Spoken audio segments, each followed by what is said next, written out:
Baik teman-teman, selamat siang. Assalamualaikum warahmatullahi wabarakatuh. Salam sejahtera untuk kita semua. Om Swastiastu, Namo Buddhaya, salam kebajikan, Rahayu. Hari ini kita akan jalan-jalan ke situs Watugong ya, jalan-jalan virtual. Mudah-mudahan setelah ini segera ada kabar baik tentang iya.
Silakan.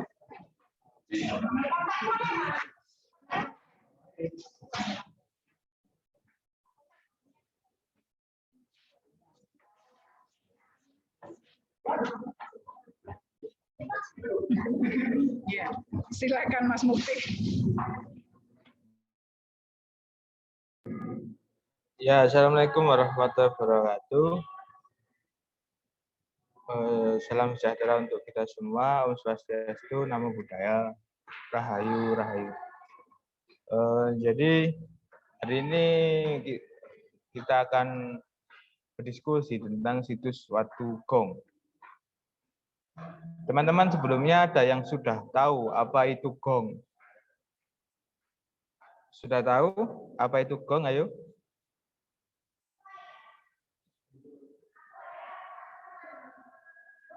Sudah pernah melihat bentuk gong? Sudah, saya sudah. Ya, Mas Yuda sudah. Yang lain sudah? Saya yakin pasti kalau teman-teman mengikuti alat-alat musik Nusantara pasti kita akan menemukan gong. Gong itu yang bentuknya besar, nanti di tengah-tengahnya ada muncul. Dan itu kalau orang Jawa menandakan bahwa sesuatu itu dimulai atau sesuatu itu diakhiri, makanya disebut gong. Kadang kalau di dalam bahasa Jawa ada bahasa seperti ini. Acara misalnya modul Nusantara ini gongnya apa? Nah, itu sebenarnya terinspirasi dari alat musik gong. Puncaknya itu apa? Kapan gongnya uang itu cair? Nah, seperti itu misalnya. Nah, itu contoh-contoh penggunaan kata gong dalam berbahasa Jawa gitu. Jadi kalau situs Watugong ini ada 12 batu berbentuk gong tadi yang sudah saya rekamkan. Jadi dan menurut kepercayaan orang di sana batu-batu tersebut adalah alat musiknya makhluk halus. Makhluk tak kasat mata menggunakan itu sebagai alat musik. Dan di sisi lain itu adalah sebuah peninggalan purbakala Ya mungkin pada zaman itu juga digunakan untuk alat musik juga. Dan yang unik adalah dari situs Watu Gong ini, dulu situs Watu Gong ini dalam tanda kutip pernah dimakan oleh McD. Jadi situs Watu Gong yang sebelumnya sekitar yang pernah saya baca atau yang pernah saya dengar itu 2012 itu situs Watu Gong itu ada di dalam lingkup area McD Dinoyo. Jadi dekat kampus kita nanti ada McD, di dekat Unisma itu ada McD, dan di dalamnya ada latar atau halaman yang dipagari khusus untuk situs ini dan dikelola oleh pihak McD pada waktu itu. Jadi kita tidak bisa datang dengan bebas ke sana karena kuncinya dibawa oleh pihak McD. Makanya kalau kata orang-orang situs Watu Gong pernah dimakan oleh McD gitu. Dan akhirnya dipindahkan ke salah satu kampung dan akhirnya kampung itu menjadi kampung tematik namanya Kampung Watu Gong. Nah di situ dibuatkan semacam tadi yang ada pendopo atau orang di sini biasa menyebutnya punden. Nah dipindah ke situ semua koleksinya ada alat untuk menumbuk padi itu saya lupa namanya yang membuat perambanan candinya kurang satu itu kalau kata teman-teman. Kalau yang membuat biasanya orang-orang untuk menumbuk padi di batu itu loh. Kalau di daerahnya teman-teman namanya apa? Kalau di sini kalau nggak salah namanya lumpang. Ya lumpang untuk menumbuk padi itu. Alat itu yang membuat candi Prambanan kurang satu dan Bromo belum selesai. Menurut cerita-cerita rakyat dulu. Nah itu di sana juga ada gentong yang terbuat dari batu, lalu ada arca-arca seperti itu. Dan letaknya memang di tengah-tengah kampungnya warga di situ, di pojokan pertigaan, tiba-tiba ada situs itu. Dan situs ini itu dinaungi langsung dari Badan Purbakala Trowulan Mojokerto. Dan di sana baru selesai pemugaran agar lebih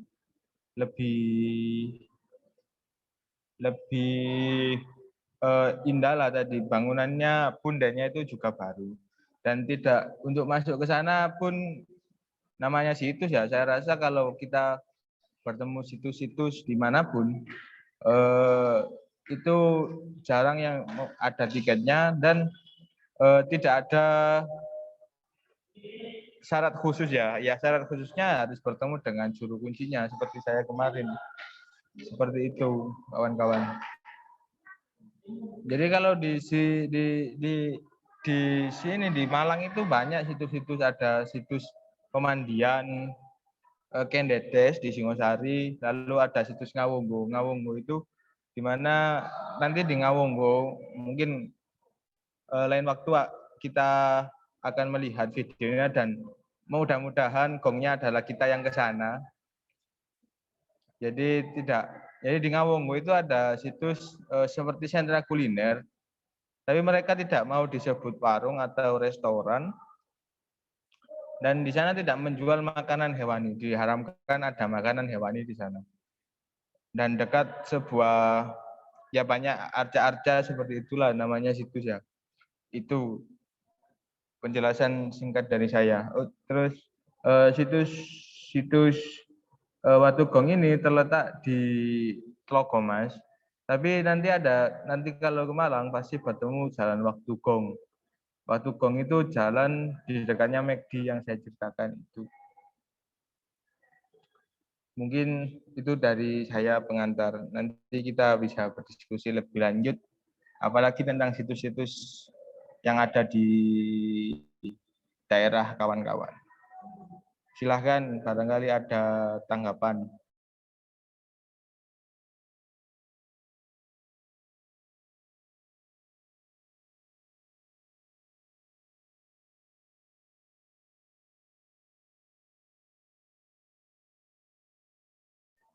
Kalau di daerah teman-teman biasanya situs itu bentuknya situs air pertirtaan atau situs purbakala atau candi bagaimana? Kalau Mas Nobel, di tempat Mas Nobel bagaimana? Ada situs apa kira-kira? Kalau di tempat saya situs purbakalanya mungkin belum pernah saya ketemu, tapi mungkin kalau di NTT itu ada di Flores kalau tidak salah, situs liang buah namanya. Begitu Sam. Itu berisi tentang apa situsnya? Kalau itu kayak apa? Situs manusia purba yang apa kalau bisa dikatakan orang-orang untuk manusia purba yang turunan orang-orang Flores gitu. Jadi kayak mereka punya tempat kediaman begitu di gua-gua yang namanya liang buah itu kalau tidak salah. Seperti itu Sam. Oh iya. Liang buah ya namanya. Liang buah.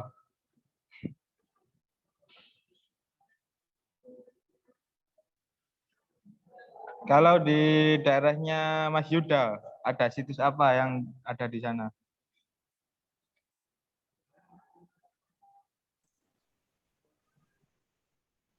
Baik, kalau di daerah saya itu di Palopo itu ada, tapi umumnya yang dikenal itu yang ada di Kabupaten Sinjai dan Kabupaten Maros. Yang di Kabupaten Maros itu ada situs bersejarah namanya Gua Liang-Liang. Nah, di dalam Gua Liang-Liang itu ada tempat tinggal manusia purba yang dimana itu ada jejak tangan mereka yang di gua-gua itu. Mungkin pakai darah atau darah hewan atau darah manusia dulunya itu ditempel sampai sekarang masih ada.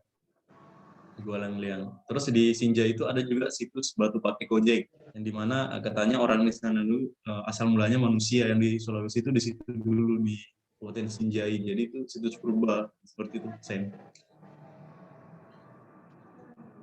Oh, berarti saya pernah lihat itu yang tadi yang di gua itu Ya, yang di Liang-Liang.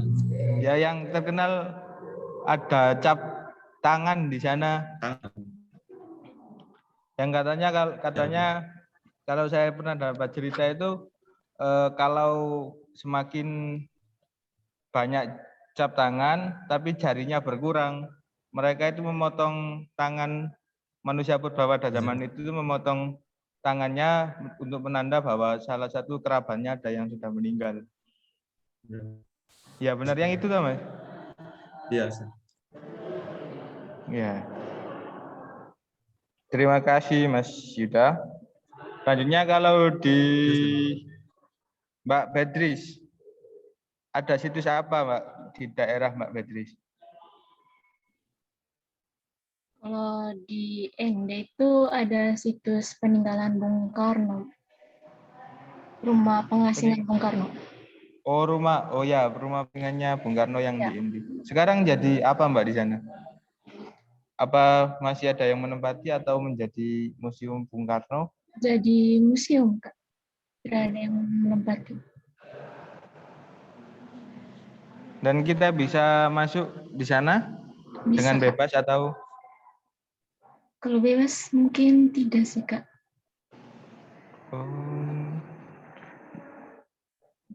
Berarti di sana tapi masih terawat Mbak? Masih. Itu diolah kalau tidak salah Dinas Kebudayaan. Baik.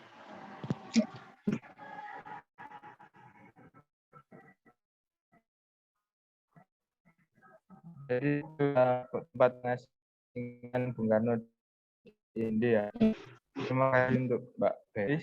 Jadi kalau ini ada tambahan informasi, di situ suatu gong itu batu-batunya itu ditemukan di pelataran rumah warga waktu membuat fondasi dan mereka orang-orang pada zaman itu banyak yang mencuri batu itu untuk dijual sebagai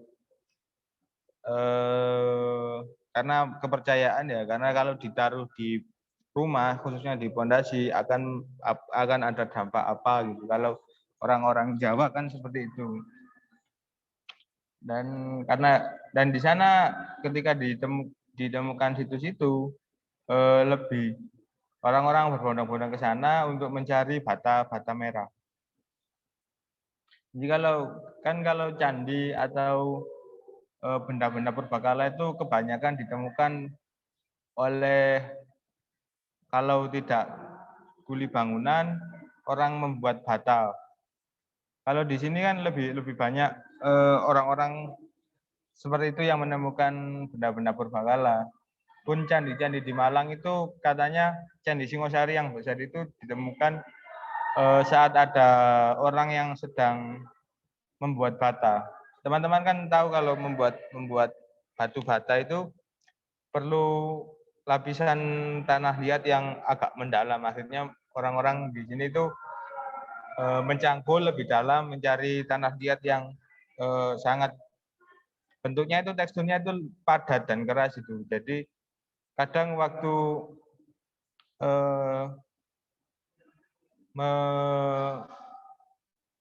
mencangkul itu baru nemu ada yang keras, terus dicangkul lagi, akhirnya ternyata candi atau batu. Di daerah saya di Pasuruan itu sering orang-orang demikian. Bahkan saya pernah bertemu dengan salah satu orang yang pernah menemukan candi dan arca gitu. Dia bercerita bahwa sebelum ditemukannya candi itu ada mimpi untuk membuat batu bata di lokasi tertentu gitu. Jadi tiba-tiba dapat mimpi, beliau bercerita bahwa tiba-tiba dapat mimpi kalau tanah liat yang dicari untuk batu bata itu adanya di lokasi ini. Ternyata dia menemukan arca dan pecahannya Candi Gunung Kangsir pada waktu itu. Dan memang kalau orang Jawa itu kalau membuat bata, pengusaha batu bata itu tidak sembarangan orang. Untuk memulai mencari tanah pun ada ritualnya, ada. Kalau orang Jawa itu bancaan, syukuran. Jadi karena mereka akan membuat batu bata yang tujuannya untuk rumah orang lain, untuk tempat tinggal orang lain, mereka tidak sembarangan untuk mencari tanah yang digunakan untuk batu bata. Dan bahkan kalau di daerah saya waktu saya kecil itu batu bata, kalau ada pembakaran batu bata proses akhirnya itu dibakar. Itu tidak tiba-tiba hari ini dibakar, pasti nunggu waktu yang tepat, ada tanggal-tanggalnya. Karena banyak kejadian yang diceritakan oleh kakek saya itu batu batanya itu dibakar itu tidak kering karena salah hari atau ada salah satu prosedur yang terlewat. Meskipun dibakar satu hari jadi, nah itu hal yang menarik. Sejalan dengan di Watu Gong ini ditemukan oleh mereka yang sedang membuat batu bata, dan lokasi tempat penemuan itu banyak ditemukan bata-bata merah. Kemungkinan itu pecahan-pecahan dari candi-candi yang ada.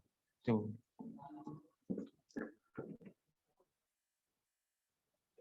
Mungkin Bu Ambar ingin menambahkan, Bu Ari Ambarwati, tentang situs Watu Gong.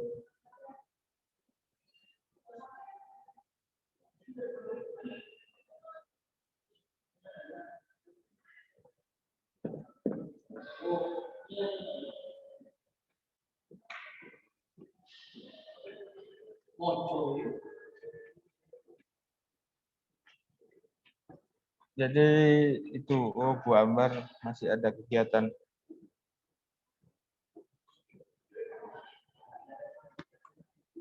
Kalau teman-teman, apakah ada yang tahu tentang misalnya penemuan situs-situs di daerahnya teman-teman bagaimana? Apa ada kisah-kisah ditemukannya situs apa? Pasti ada cerita sebelumnya seperti yang saya ceritakan. Ayo silakan. Situs apa dan mungkin di daerah teman-teman hal-hal yang seperti itu kan masih dipercayai, Pak. Saya yakin. Pun kadang di sini di Watugong itu katanya teman-teman saya yang tempat tinggalnya di sekitar itu berbunyi. Kita juga takut tiba-tiba malam terdengar suara orang bermain gamelan. Kalau di tempatnya teman-teman bagaimana? Baik, saya Silahkan. akan bercerita sedikit yang mengenai situs ya. Kalau Papua kan sebenarnya itu masih kental dengan budaya dan sakralnya. Nah di Toraja itu ada yang mungkin saya mungkin pernah dengar itu kuburan yang dari batu Ya, yang membuat yang orangnya itu. Nah itu di Toraja itu terbagi menjadi beberapa situs. Ada yang namanya Londa, ada yang namanya Ketekesu. Kita diperbolehkan masuk asal tidak menyentuh dari atau tidak mengganggu dari tulang-tulang. Nah, menurut mitos masyarakat di sana, kalau kita memegang atau mengambil barang apapun dibawa dari luar tempatnya, itu kita akan mendapatkan kesialan seperti itu. Jadi orang sana sangat percaya, jadi dijaga. Apabila kita datang di suatu tempat itu, kita tinggal melihat saja, meninggal boleh asal jangan pulang. Jadi di masyarakat Toraja itu sangat kental dengan mitos-mitosnya. Seperti juga yang pesta kematiannya yang Rabu Solo itu mungkin masih dalam Solo itu banyak sekali kegiatan-kegiatan sakral yang sangat dipercaya. Artinya di sana masih banyak ajaran nenek moyang yang disebut dengan Aluk Todolo yang di sana. Jadi masih sangat mistis. Kalau kita ke sana di Toraja itu mistis. Suasananya itu agak-agak mistis, tapi seru, alamnya bagus. Tapi di sana juga banyak aturan-aturan begitu lah kalau kita Toraja. Jadi ingat aja kan dengan Toraja itu. ya. Terima kasih. Mungkin saya pernah melihat saja Mas ya tentang Ya. situs yang dijelaskan tadi kuburan batu. Jadi ternyata di sana tidak diperbolehkan untuk mengambil barang di sana. Nanti konsekuensinya apa Mas? Biasanya kalau konsekuensinya itu misalnya kita pulang itu ada musibah, kecelakaan misalnya. Dan saya juga pernah satu kali ternyata teman itu ada yang ambil kecelakaan lah dia pulang ke Palopo kan. Nah, bahaya memang tidak boleh. Di sana masih mistis sekali seperti itu. Memang jalan ke Toraja itu gunung-gunung lewat hutan. Kalau dari Palopo jauh naik gunung. Jadi tidak boleh yang diganggu. Datang melihat dokumentasi dan lain-lainnya. Dan memang suasana kuburannya tuh agak serem-serem, tapi sebenarnya kalau kita damai masuknya, kita juga akan damai pulangnya. Jadi kita foto saja berwisata sih. Nggak boleh mengganggu lah. Ya, menarik itu Mas. Berarti kan bahwa sebenarnya kalau yang saya pernah baca, mitos itu dibuat untuk menjaga tempat itu. Jadi Ya. kalau yang tadi saya jelaskan ada mitos tentang bagaimana cara membuat batu bata, itu memang tujuannya agar kan kalau orang habis buat batu bata itu langsung ada lubang, Mas, agar tidak sembarangan tanahnya orang nanti Ya. dibongkar nanti dan banyak orang-orang yang salah tempat untuk membuat batu bata, dia langsung sakit, bahkan yang paling fatal adalah meninggal. Kalau di daerah saya. Di Sulawesi Selatan banyak yang masih percaya mistis-mistis itu. Sama Ya, dengan kisah pernah dengar yang perahu pinisi kan. Nah, pembuatan perahu pinisi itu tidak sembarang juga. Dari ya. pemilihan pemotongan kayu ada ritual hari, ada ritual, dipenuhi dengan ritual seperti itu. Kalau masyarakat Bulukumba. Karena memang filosofinya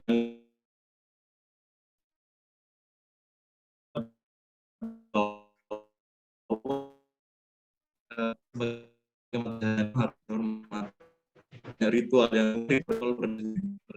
harus ada yang berdarah gitu. Bukan hewan lah, hewan. Manusia enggak. Hewan lah, atau istilahnya itu disebut dengan macera atau cera. Itu benar yang dikorban.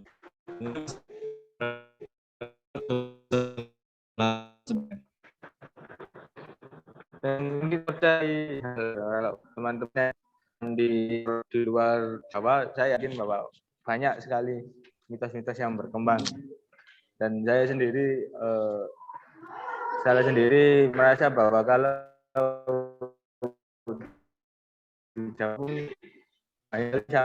sayangnya kalau yang di Malang ini banyak situs-situs di Kota Malang yang tergerus arus urbanisasi gitu.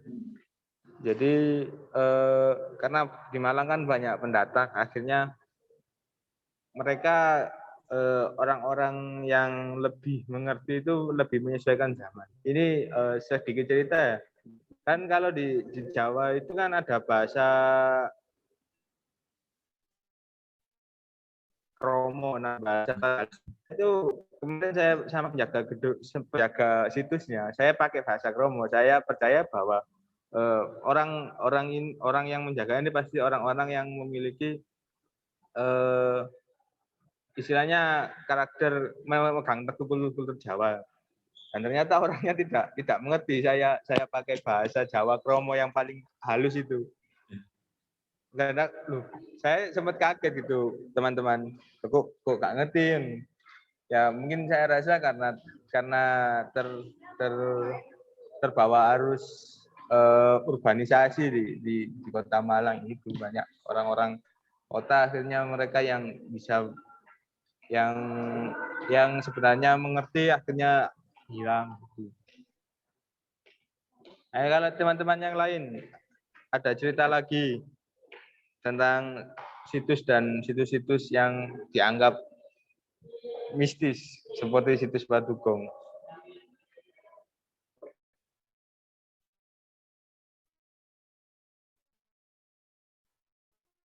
Di India gitu, Mbak. Ada suara ketikan-ketikan atau? Kalau itu saya kurang tahu, Mas. Soalnya saya juga belum pernah, Mas, ke situs.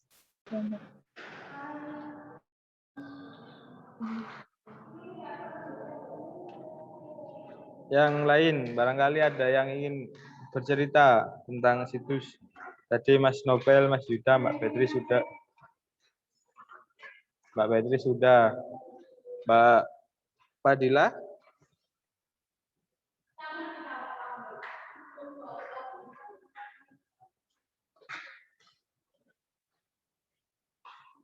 Mbak Nur Fadila? Mungkin masih terkendala sinyal. Mbak Viviana Wati. Bagaimana, Mbak?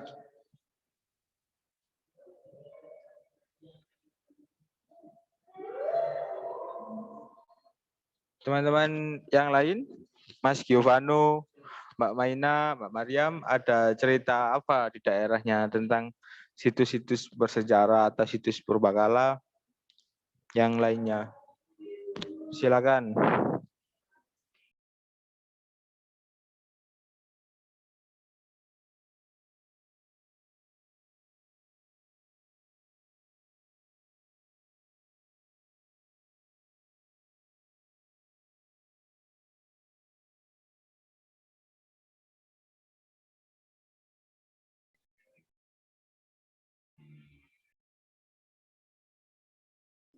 Mbak Erna baru bergabung. Mungkin Mbak Erna ada cerita tentang situs-situs di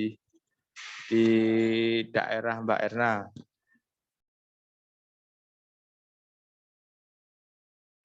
Tidak ada, Kak.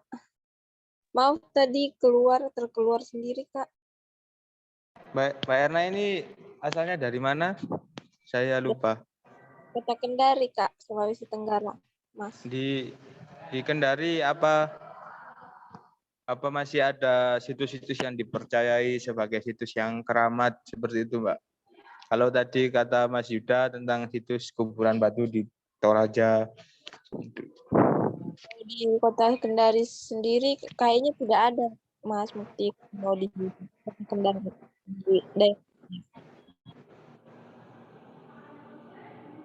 Oh, berarti Belum, tidak ada kayak yang peninggalan sejarah gitu. lebih ke sejarah-sejarah perjuangan mungkin, Mbak ya. sejarah Mungkin yang rumah itu enggak, rumah Sam, yang rumah istana yang di Kendari itu apa? Istana kerajaan mana itu? Yang videonya Tempelari apa? rumah Eh, rumah Nah, kerajaan. Oh, ya. rumah kerajaan. Saya baru tahu. Itu juga kalau di sini tuh ada penunggunya menurut masyarakat. Banyak sekali mistis-mistis ya. Jadi nggak sembarang masuk juga kalau itu rumah kerajaan semua. Jadi seperti istana gitu Mas ya. Mungkin kalau Ya, kalau teman-teman eh, beruntunglah masih bisa bertemu dengan istana-istana raja dan lain-lain. Dan saya sendiri pun di Jawa Timur khususnya itu kalau menemukan istana-istana itu kan jarang, dan ada keraton-keraton pun kita hanya bisa menemukan di Jogja. Ada keraton itu di Pulau Madura, di Sumeneb. Kalau di Jawa Timur khususnya itu saya masih belum menemukan. Mungkin kalau di Jawa Timur itu lebih banyak itu purbakala dan candi, karena titik dari peradaban Nusantara kan Singosari.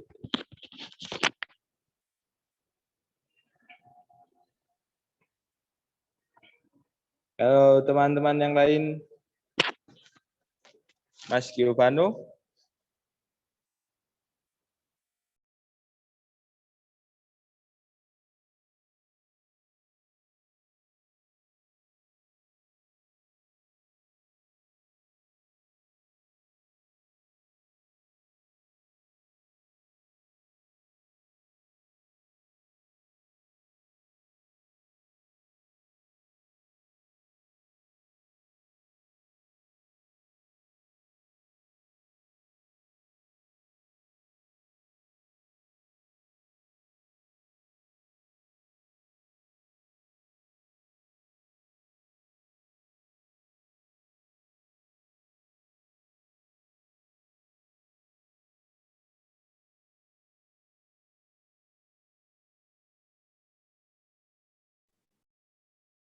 nanti kalau misalnya saya Mukti atau teman-teman yang punya niat untuk ke Toraja, nanti kita sama-sama ya di sana. Di sana itu banyak sekali kebudayaan yang masih menganut itu, dan itu seru sekali untuk dinonton. Tapi itulah kita juga harus menjaga etika di sana karena ya, suasananya itu masih sangat mistis ini. Mungkin teman-teman pernah mendengar Toraja begini, Toraja itu begini, dan memang begitu. Faktanya itu kalau memang kita lihat langsung itu berbeda. Kita hadir, terutama secara adat itu pesta amat termahal di dunia. Memang itu sangat meriah dan banyak yang dikorbankan. Seperti banyak darah. Itu yang bule-bule itu jadi kan saya banyak yang datang. jadi Begitu. apa ya? Kalau saya merumuskan dari cerita-cerita adalah Toraja adalah kebudayaan yang mahal, Ya, yang tidak pesta murah. kematian yang mahal. Ya, pesta kematian yang mahal.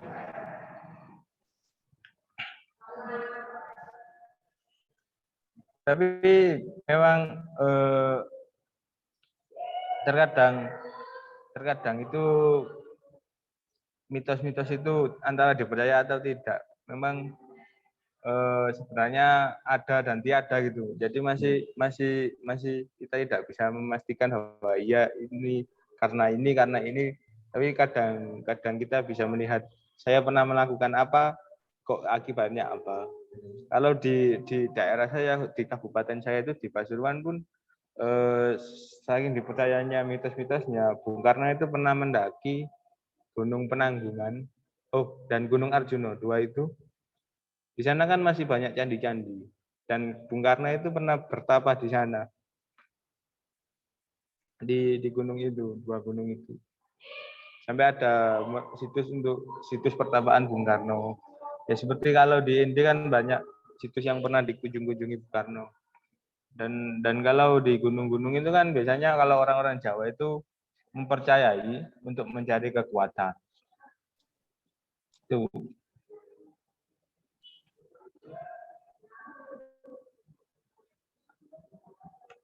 Kalau Mas Nobel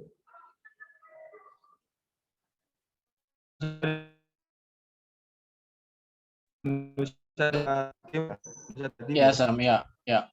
Kalau di sana bagaimana, Mas? Orang-orang yang masih mempercayai benda-benda yang memiliki kekuatan atau situs-situs yang memiliki kekuatan atau mitos-mitos yang ada di sana. Kalau di tempat saya itu ada satu tempat namanya Wulan Vehan. Mungkin teman-teman semua pernah dengar, itu kayak padang rumput tapi di atas gunung gitu. Gunungnya nama Gunung Lakaan. Terus di atas padang itu ada semacam peninggalan benteng namanya Benteng Makes. Itu benteng, kalau arti Indonesianya itu kayak benteng 7 lapis. Jadi kayak lapisannya itu pakai pagar dari batu tapi ada 7 gerbang gitu. Terus kalau setiap kali kita mau ke sana atau mau masuk ke dalam benteng, sebelum masuk tuh kayak ada kepercayaan yang kayak harus tinggalkan uang koin berapa aja di pintu gerbang masuk biar kayak menghormati istilahnya kayak roh-roh atau leluhur-leluhur yang ada di situ, karena itu kayak bekas kerajaan juga kan, jadi kayak ada nilai-nilai mistis-mistisnya begitu, Sam. Begitu. Jadi kita harus kalau berkunjung ke sana keluarnya harus melempar uang koin, meninggalkan apa dilempar gitu, Mas? Ada tempatnya khusus untuk uang koinnya?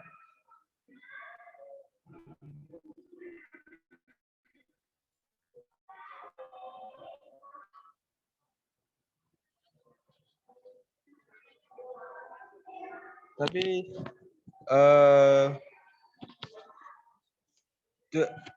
kalau apakah ada cerita bahwa kalau mereka yang tidak melempar uang koin apa dampaknya gitu, Mas? Mas Nobel, Sam Nobel.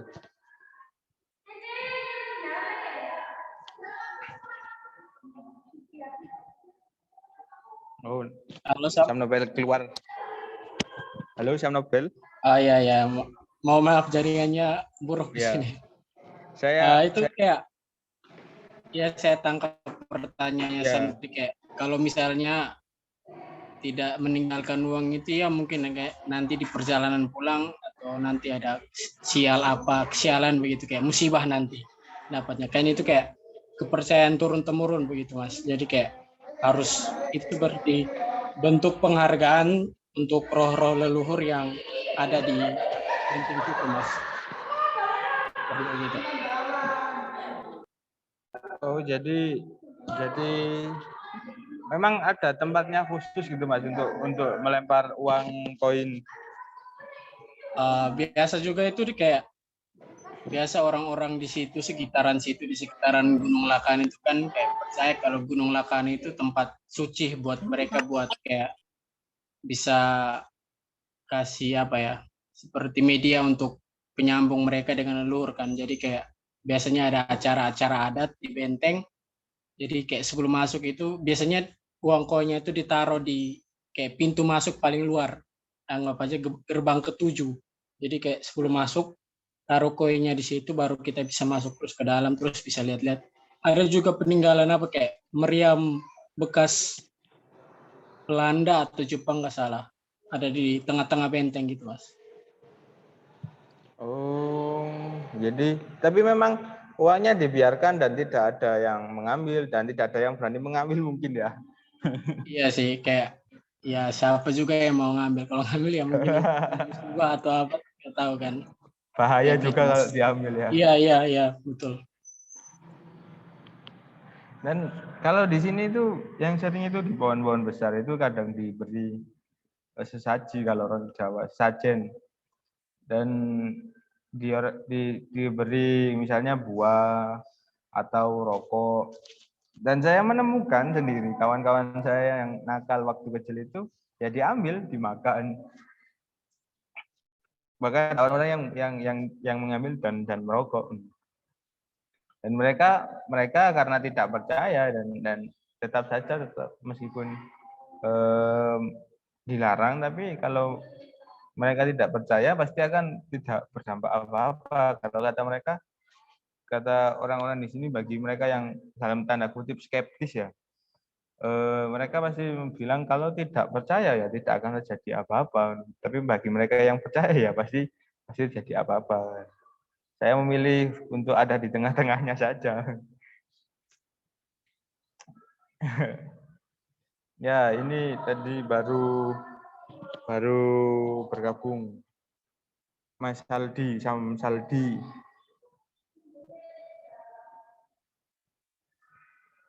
Halo Sam Saldi.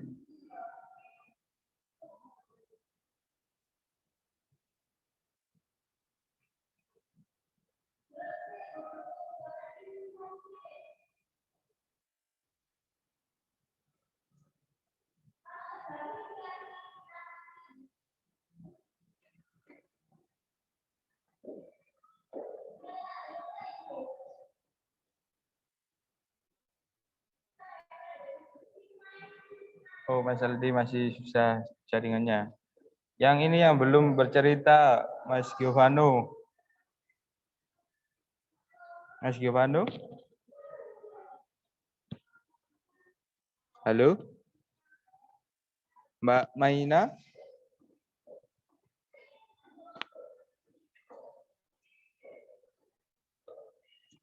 Mbak Maina? Mbak Mariam?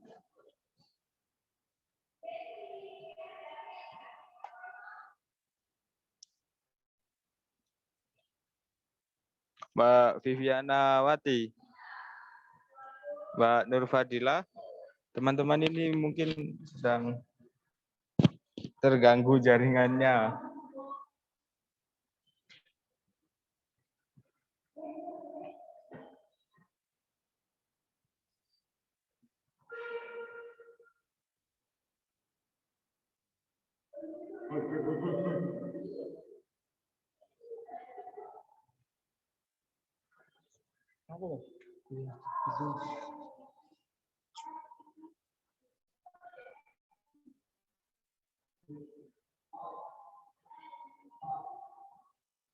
Ya, Mbak Viviana Wati hadir.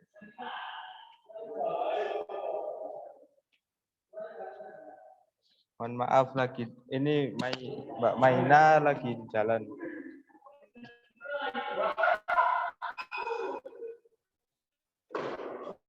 Viviana Wati, mungkin silakan bercerita tentang situs-situs yang ada di daerah Mbak Viviana Wati.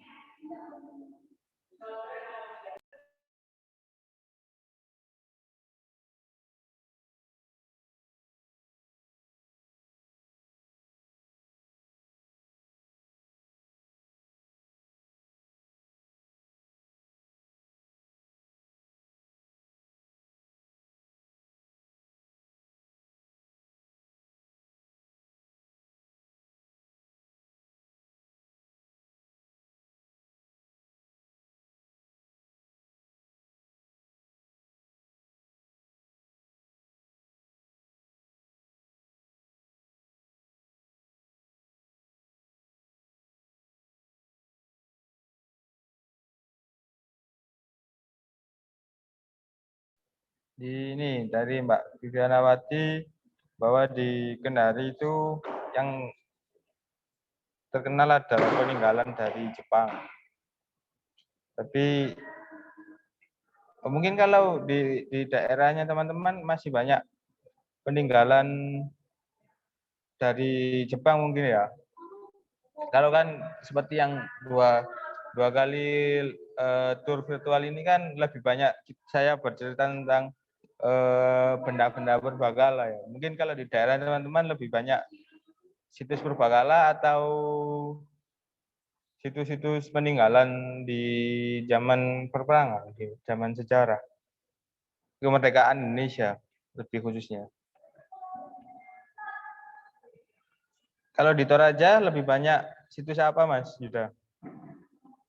Kalau di Toraja itu kebanyakan itu Mas Sem, yang kebudayaan, yang batu, yang sarkofagus, kuburan segala macam. Kalau di Palopo itu ada Belanda, ada juga Jepangnya peninggalannya. termasuk istana yang sekarang ini kan bangunan Belanda sih. Pernah dibakar istana kerajaan dulu dan dibangun oleh Belanda. Jadi bangunannya itu arsitekturnya itu mirip-mirip Belanda. Ya, nanti kalau ke Malang banyak sekali bangunan Belanda di Ijen dan di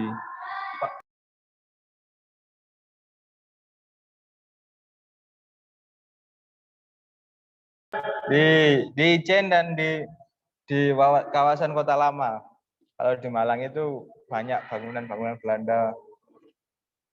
Karena dulu kan kalau Belanda itu orang-orang Belanda kan mencari lokasi yang dingin. Akhirnya mereka membangun rumah atau kantornya di Malang.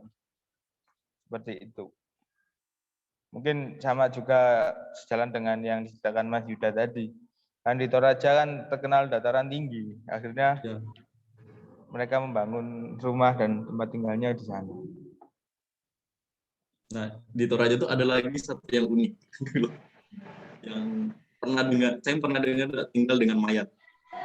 Hah? Satu rumah dengan mayat. Satu rumah dengan mayat. Ya, di Toraja itu kalau misalnya ada yang meninggal dan itu merupakan kasta bangsawan atau kasta di bawah sedikit bangsawan itu, nanti kan kalau misalnya keluarganya yang belum mampu,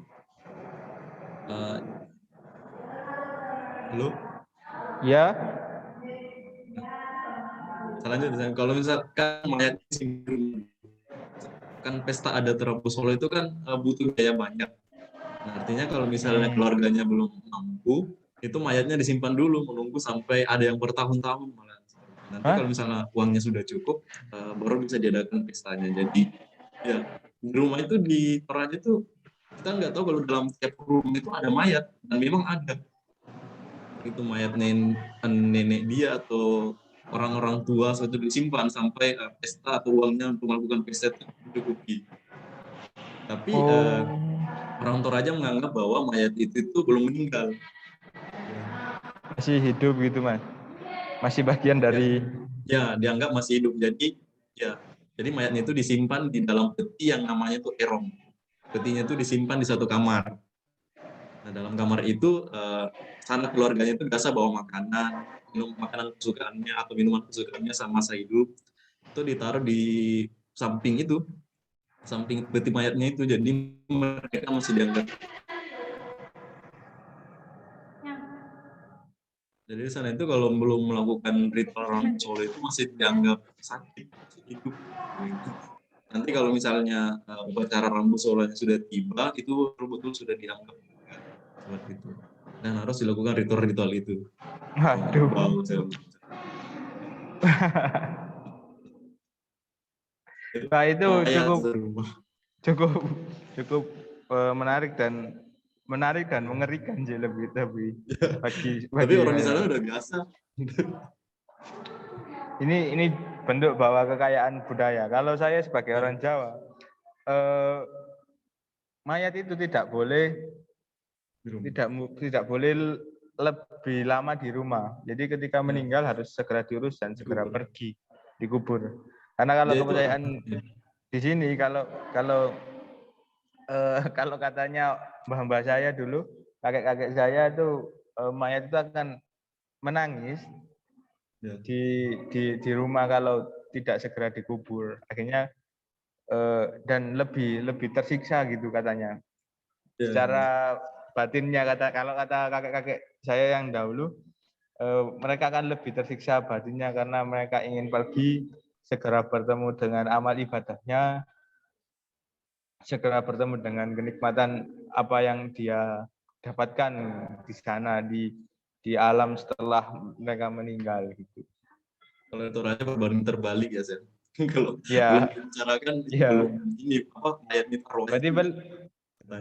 Berarti mereka menganggap orang Toraja itu kalau masih belum bisa merayakan itu belum meninggal, Mas ya? Ya, belum meninggal, itu masih sakit. Masih dikasih rokok, ya, kopi. Oh, masih digantikan baju gitu juga, Mas? Ya, digantikan baju. Dan mayatnya tuh enggak bau, dan ada aroman khususnya gitu yang ditaruh di mayat itu agar mayatnya Ada ramuan Tapi khususnya itu. tapi diletakkannya pasti di kamar kan Mas ya, nggak mungkin di Ya di ruang kamar tamu gitu. tertentu. Dan di situ sangat pemilihnya itu biasa tidur dekatnya. Kalau misalnya rindu, misalnya tidur sama mayatnya di situ. Aduh serem. Oh, seperti itu. Seram juga Mas. Aku sudah pernah lihat banyak kali. Ternyata di rumah ada kamar tertentu yang nggak boleh dimasuk orang tertentu. Itu malam itu mayat harus upacarakan. Upacarakan harus Oh kewajiban gitu. bentuk penghormatan tertinggi. Upacarakan. Sebelum mereka pergi ya. Ya, itu. Ya itu. Memang kekayaan Indonesia itu, kalau saya menganggap bahwa kebudayaan Indonesia itu adalah kebudayaan yang paling detail. Ya, Kita juga mengurusi tentang tata cara makan, tata cara minum, tentang tata cara menguburkan mayat, dan tata cara untuk bahkan sampai cara berjalan, cara berbicara, dan kebudayaan kita adalah kebudayaan yang paling mengurusi hal-hal yang sangat kecil. ya. Jadi mungkin di sisi lain orang-orang saya kan pengajar BIPA bahasa Indonesia untuk penutur asing. Saya bertemu dengan orang-orang luar negeri yang belajar bahasa Indonesia, dan Ya. mereka awalnya memang tidak nyaman dengan kenapa kok Indonesia ini semua hal yang kecil-kecil itu diurusi. Mulai mungkin mereka kan bertemu dengan makanan Indonesia, kok bisa orang-orang Indonesia memasak hal-hal yang seharusnya dibuang oleh orang-orang di negara kita, misalnya usus, kulit yang memang enak gitu loh. Bagi kita ya enak, bagi mereka saya pernah jebak, jujur nih, saya pernah jebak orang Jepang untuk makan kulit sapi, atau bahasa di sini tuh kecek. Jadi orang Jepang itu saya tawari, ini ada gudeg. Lalu dia saya suruh makan gudeg. Lalu tanya, ini apa kok enak dan kenyal? Saya bilang itu kulit sapi. Dia kaget, ekspresinya kaget dan tidak berani melawan gitu. Loh, dan itu memang kulit sapi benar. Kok makanya itu kesimpulan saya bahwa kebudayaan kita itu sampai mengurusi hal-hal yang kecil, mengelola hal-hal yang kecil, hal-hal yang memang bagi orang-orang di luar Indonesia itu hal yang sebenarnya dibuang dan tidak sedetail itu untuk diperhatikan. Itu. Sama kan contoh Makassar pakai jeroan juga, khusus. Ya, sudah Makassar. Enak. Dan enak bagi kita. Ceker teman-teman, ceker.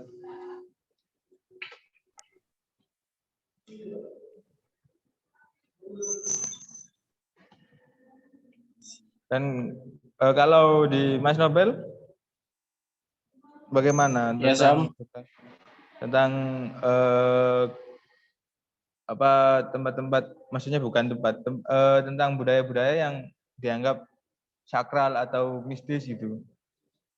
Masih ada kah?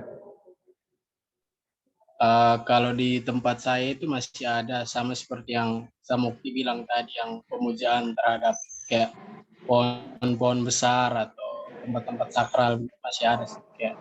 Kayaknya hampir di semua daerah di NTT itu masih kayak ada tradisi yang menghormati tempat-tempat sakral seperti pohon-pohon atau batu-batu besar.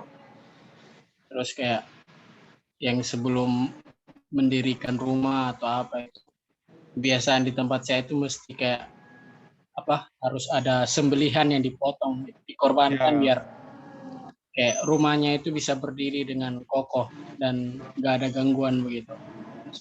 Seperti itu sih, Sam. Ya sama, mungkin kalau dalam membangun rumah itu, kalau di Jawa itu ada yang setengah jadi, kita sebut kudo. Dan kalau kudo itu sudah harus mengibarkan janur. Kalau tidak sempat mengibarkan janur, itu mengibarkan bendera merah putih, menunjukkan bahwa tapi mengibarkannya nggak di depan, Mas. Kalau setengah jadi kan mungkin atapnya belum jadi, lalu di atasnya langsung dikasih janur, menandakan ini kudo itu sudah setengah jadi. Kalau ya makanya kok diganti dengan bendera bahwa rumah ini akan segera selesai, segera merdeka, segera bisa ditempati. Itu yang ada untuk kalau membuat rumah orang Jawa pasti sangat ribet. Terus saya ada agak penasaran nih sama kan saya pernah di Jogja terus tuh kayak kenapa ya orang-orang Jawa itu sering bangun rumahnya itu atapnya itu dipakaikan genteng dari tanah liat ketimbang kayak seng atau baja ringan begitu. Kenapa? Ya. Alasannya apa kayak? Tadi seperti yang saya jelaskan tadi bagi orang Jawa tanah itu adalah hal yang sakral. Makanya orang yang buat bata genteng itu harus orang-orang terpilih dan dengan keahlian terpilih karena mungkin kalau segi arsitektur ada nilai plusnya, segi ekonomis juga ada. Tapi bagi kita kalau kata kakek saya dulu bahwa kalau kita pakai genteng dari tanah liat itu adalah bentuk bahwa kita memang dilindungi oleh alam, oleh tanah, oleh bumi, mungkin ya itu yang saya tahu bahwa kita dilindungi benar-benar dari alam yang melindungi kita gitu. Dan lebih rumah yang pakai genteng itu di dalamnya itu menyesuaikan suhu, entah benar atau tidak sih. Tapi katanya itu menyesuaikan suhu. Kalau suhunya dingin di luar, di dalam itu hangat. Kalau di luar hangat, di dalam itu dingin. Entah saya kurang tahu kebenaran dan tidak mengamati secara detail. Tapi dan karena sekarang itu kan masih ada langit-langit itu Mas Nobel, ada langit-langit. Kalau kan orang-orang Jogja rumah-rumah zaman dulu kan sudah tidak ada langit-langit langsung genteng dan di situ akhirnya yang terjadi di luar dingin di dalam hangat dan di luar hangat di dalamnya dingin karena di tanah liat itu kan untuk suhu kan bisa menyesuaikan kalau saya rasa ya karena teksturnya juga keras. Kalau seng kan kalau kena panas ya sudah sampai ke bawah panas. Dilindungi lebih ke bahwa mereka itu dilindungi, kalau cerita kakek saya itu dilindungi dari alam, bahwa alam juga melindungi dan kita dilindungi oleh tanah gitu. Seperti itu.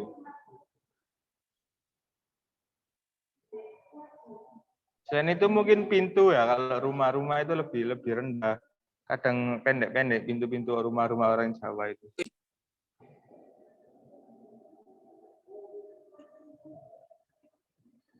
Itu Mas Nobel kalau sedikit yang saya tahu. Nanti kalau Bu Ambar bergabung mungkin bisa ditanyakan lain waktu.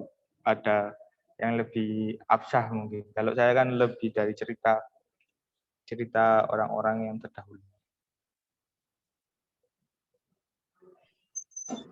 Oke, terima kasih Sam. Di sini ada yang ingin bercerita tentang situs-situs di daerahnya masing-masing? Saya, Pak. Lagi? Ya ini Mbak Beatrice. Di ND ini. Kalau saya mau cerita tentang danau film itu yang 3 warna, Pak. Ya, bagus itu Mbak. Termasuk danau yang dipercaya itu lumayan. Danau yang sakral juga.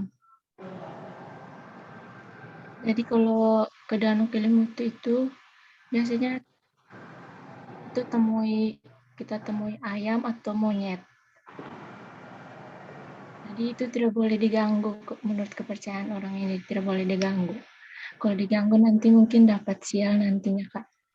Terus misalnya kalau sampai di Danau Kelimutu itu, misalnya kalau kita lempar batu itu, batunya tidak masuk ada cipratan itu. Iya, Kak, tidak masuk ke dalam air. Oh, langsung ngambang. Kan juga hilang batunya, Kak. Oh, langsung hilang. Terus itu warnanya sering berubah-ubah. Hampir setiap tahun berubah-ubah. kepercayaan. Jadi kalau Danau Karimutu itu berubahnya karena apa, Mbak? Kira-kira? Apa karena cuaca? Apa karena pertanda bahwa gunung apa itu Karimutu itu? Kelimutu. Gunung. Iya, Gunung Kelimutu, Kak. Ya, Gunung Karimutu ya. Itu ada yang mungkin karena cuacanya mau berubah. Terus mungkin pertanda kayak semacam kepala adat begitu yang mau meninggal. Oh. Jadi Jadi itu kalau ada kepala adat yang ingin meninggal, terus danaunya tiba-tiba berubah, berarti mereka menganggap bahwa kalau ada perubahan pasti akan ada musibah bagi kita gitu. betul, Kak. Oh. Terus yang 3 warna itu, Kak, punya kepercayaan kalau kepercayaan masyarakat Ende itu tempat berkumpulnya arwah-arwah nenek moyang di situ. Jadi 3 warna itu punya artinya masing-masing. Yang danau pertama itu untuk pemuda-pemudi, terus yang kedua itu untuk yang sudah lanjut usia, terus ketiga itu untuk arwah semacam roro yang jahat begitu seperti itu. Oh gitu, yang warna merah. Ya, betul.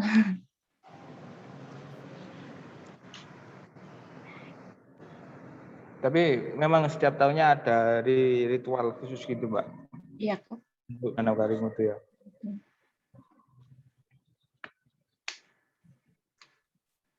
Jadi memang kita entah ya kita bisa percaya atau tidak pun tidak masalah ya, tapi percaya pun juga tidak, asalkan kita sesuai dengan prosedur apa yang sudah ditanamkan dalam kepercayaan itu gitu. Apapun mitos itu, dan saya rasa memang benar dan valid kalau mitos itu dibuat untuk menjaga tempat itu, menjaga benda itu. Dan mungkin itu kalimat itu adalah pemikiran orang-orang modern. Orang-orang dulu memang benar-benar mempercayai bahwa itu memiliki sebuah kekuatan yang dapat digunakan atau memiliki kebermanfaat. Mungkin kalau ada yang tanya tentang Watu Gong lagi, pertanyaan tentang Watu Gong, situs Watu Gong. Jadi kalau menurut saya situs Watu Gong itu lebih ke sebuah tempat yang dijadikan berkumpulnya batu-batu itu. Jadi bukan tempat aslinya ditemukan Watu Gong itu. Kalau tempat aslinya sudah jadi McD, lah itu di Malang. Tempat aslinya sudah jadi McD. Tempat ditemukannya Watu Gong di Jalan Watu Gong.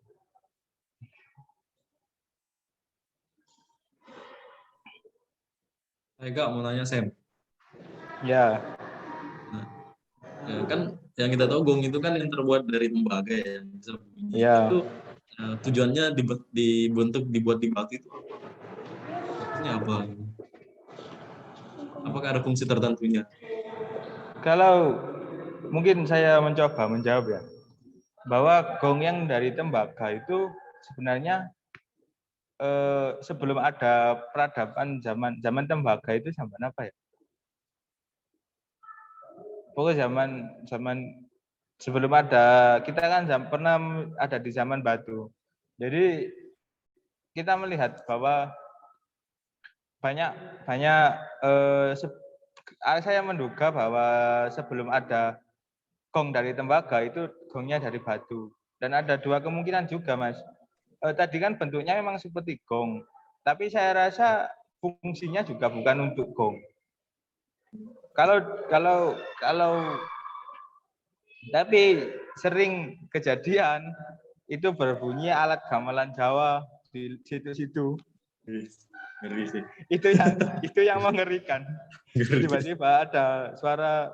Kalau saya rasa kalau bentuk-bentuknya itu bukan bentuk gong, tapi kalau di alat gamelan itu mungkin nanti kalau teman-teman bertemu dengan alat yang mirip gong tapi kecil-kecil banyak, kenong atau bonang. Nah, itu Lempong orang Sumatera bilang. ya. mirip dengan itu, tidak mirip dengan gong saya rasa, tapi karena bentuknya itu makanya mereka Ya. orang-orang menganggap bahwa itu adalah batu gong. Dan yang paling valid untuk disebut gong adalah bisa berbunyi di suatu waktu itu. Waduh. Ngeri. Itu Wisata dunia lain Bang situ Sam. bukan wisata masa lalu, wisata dunia lain. Kalau di Jawa itu sering kita bertemu dengan batu yang menjadi alat musik. Kalau di daerah saya dulu pernah ada watu beduk namanya. Jadi bentuknya kayak beduk dan mereka menganggap bahwa suatu malam itu ada bunyi beduk, orang menabuh beduk. Dan itu kesimpulan saya bahwa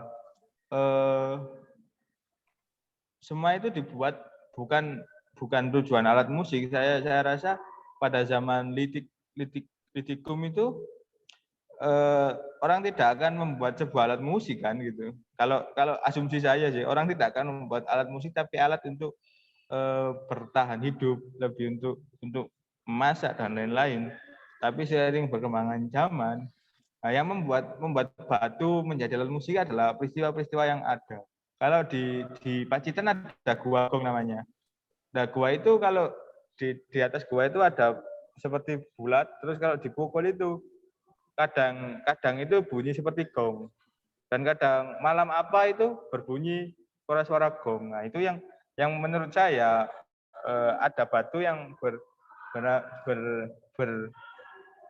bermusik, tiba-tiba bermusik akhirnya disebut dan saya yakin bahwa alat batu-batu yang ditemukan masih batu-batu perkusi, alat musik yang perkusi kan, nggak mungkin ada batu gitar atau batu suling dan lain-lain. Itu alat-alat yang tiba-tiba berbunyi karena katanya ada yang memukul. Itu Mas. Terima kasih. Ada pertanyaan lain? Terima kasih Mas Yuda.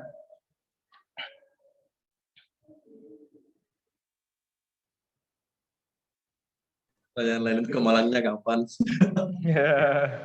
Kita tunggu gongnya ke Malang ya. Itu soalnya teman-teman sudah berangkat semua Jogja, Surabaya, Ya. tinggal sendiri. Bahkan yang gue ada banyak adik tingkat saya yang kuliah modul Nusantara di kampus lain juga sudah berangkat. Tinggal yang di Malang sudah banyak yang berangkat ya. Iya, sudah banyak. Teman-teman sudah banyak. Nah, berarti tunggu nanti kalau untuk kampus sendiri mungkin masih menunggu perizinannya, tapi saya yakin dengan mungkin sisa waktunya akan digunakan untuk hal-hal yang lebih menyenangkan. Sisa waktu mungkin kurang berapa bulan sih kalian modul Nusantara? Kalau sampai Desember ya? Ya, kurang 2 bulan. 2 bulan. Kurang 2 bulan ini nanti pasti kalau memang diizinkan pergi ke Malang, ke Unisma, pasti kalian akan menjadi 2 bulan yang menyenangkan. Jalan terus ya.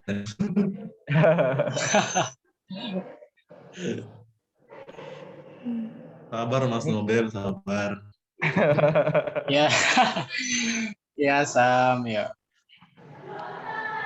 Ya, saya mungkin juga lebih juga bermohon untuk segera luring gitu, karena saya tidak perlu untuk membuat video lagi untuk teman-teman, tidak perlu mengedit lagi, lebih baik saya ajak aja teman-teman ke sana. Soalnya video itu editnya yang susah gitu. Ya.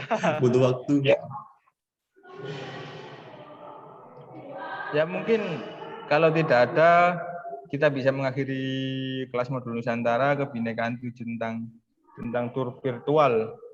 Dan saya mengingatkan kepada teman-teman untuk tetap absen di Zoho. Zoho yang pernah dibagikan oleh Bu Ari, tolong diisi pertemuan kebinekaan yang banyak yang belum mengisi itu inspirasi 1, refleksi, kebinekaan 6 dan 7. Itu harus segera diisi teman-teman. Karena kalau absen Zoho adalah absen yang ada tanda tangannya itu nanti direkap dan untuk disetorkan ke pusat sebagai bukti untuk pencairan dan kehadiran. Maaf saya, jadi yang diisi itu dari 6 sampai 9 kan? Ya, Ya. yang kita sudah kebinekaan 6, refleksi sudah 2 kali dan inspirasi 1 kali ya, Mas.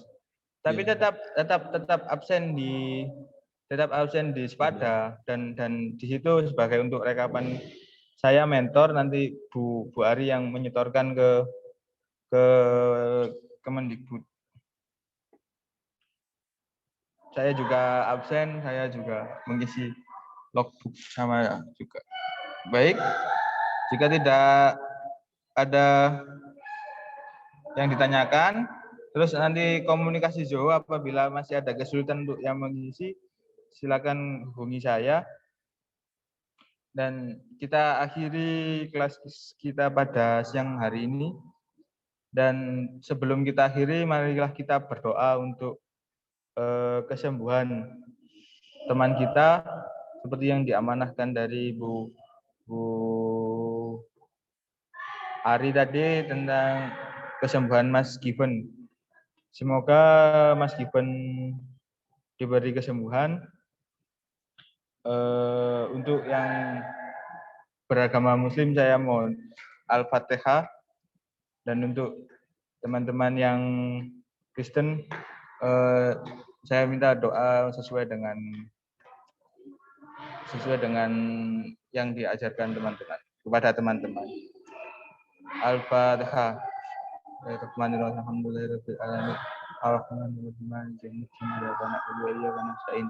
Ihdinas siratal mustaqim. Siratal ladzina an'amta 'alaihim ghairil maghdubi 'alaihim waladdallin. Amin. Baik, terima kasih. Itu saja kelas